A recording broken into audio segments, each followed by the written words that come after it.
Ester Pantano, un'attrice che ad Agrigento è di casa.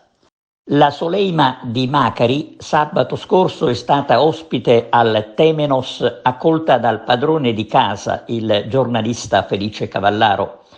Alla serata della Strada degli Scrittori, nell'ambito del master che ha per argomento le parole del cinema, presente anche Gaetano Savatteri, autore dei libri dai quali la Palomar ha tratto la serie TV Macari. Ester Pantano, accompagnata dal suo inseparabile cagnolino, intervistata da Felice Cavallaro, ha parlato del film di Ricky Tognazzi e Simona Izzo sulla figura di Francesca Morvillo, che la vede protagonista principale. Sabato sera abbiamo scoperto che Ester Pantano, oltre ad essere una brava attrice, è anche una brava cantante, sicuramente una piacevole sorpresa. Nel corso della serata sono stati consegnati i premi Andrea Purgatori, in ricordo del giornalista scomparso nel 2023.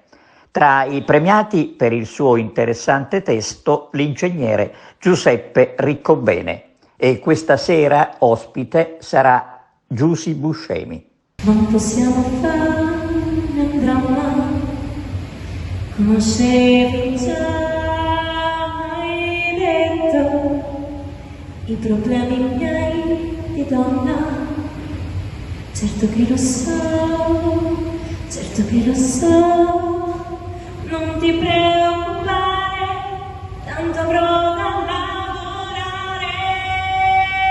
ora è tardi e rincasare vuoi,